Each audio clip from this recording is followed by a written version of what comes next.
The topic for today's advisory committee meeting is the possibility of a causal linkage between the emergence and/or intensification of suicidal thoughts and acts, suicidality that is, and/or other violent behaviors, and the use of antidepressant drugs. I know with absolute certainty that if Charles had any idea of the side effects of Prozac, he would never have taken it. This drug is most assuredly responsible for any torment or suffering and the eventual suicide of my husband. I want people to be aware of what can happen when you take the drug Prozac. I took the 9mm automatic, sat down on the bed, and put the gun to my head. I wasn't clear on how to shoot the gun, so I lowered it and pulled the trigger. It fired into the bed. As I went to hold it back up to my head, the feather touch trigger had tripped after that first shot, and I blew a 4-inch hole out the back of my arm instead of my head. Prozac did this to me. Had someone looked further into Prozac, believed me, even mentioned early on of the so-called remote possibility that Prozac could cause any of these adverse effects, especially the act of putting a loaded gun to my head, to want to die so violently, steps could have been taken to avoid it. Thank God I was a lousy shot. It's just a real nightmare, something I have to live with every day. I had 2 sons, David Lee, age 8, Billy, 16. The wife, 20 years, all gone. I'll tell you why. After being on Prozac for 21 days, my wife shot and killed both of these 2 boys right here. She turned the gun to herself and shot herself twice. Now she's in jail for murder. One woman earlier spoke of nearly committing suicide in front of her children.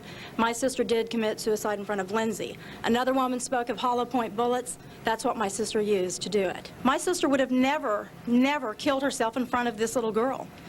She would have never done that. Prozac induced her to do that. I'm against Prozac because it killed my father. Unfortunately, with my dad, we didn't have time to notice too many changes, except that he became withdrawn and agitated. But by that time, it was too late. He got up at 9 o'clock in the morning, took a 12-inch butcher knife out of the kitchen drawer and stabbed himself violently in the abdomen once, and then proceeded to do it twice. My father died when I was 16. I was date raped when I was 14. I was date raped again when I was 18. I obviously had a lot on my mind. So they told me Prozac was the quick fix. I tried to kill myself twice. I was unsuccessful both times, and I thank God I am alive today. I stand before you because I want you to be aware of what is going on in real, live people.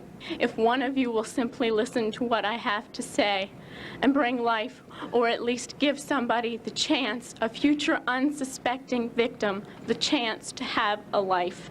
And I thank you, and I hope that you heard what I said. I was totally out of control.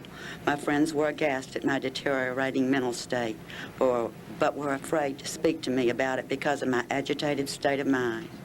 During this time, it is a miracle I did not harm myself or others. I had become a menace to society, and the FDA is allowing this to happen. I want to know why. How many more people are going to be killed and maimed before you do something? You have the power to change things. You have the power to listen to what we say and investigate what we say. I do not find from the evidence today that there is credible evidence to support a conclusion that antidepressant drugs cause the emergence and/or the intensification of suicidality and/or other violent behaviors.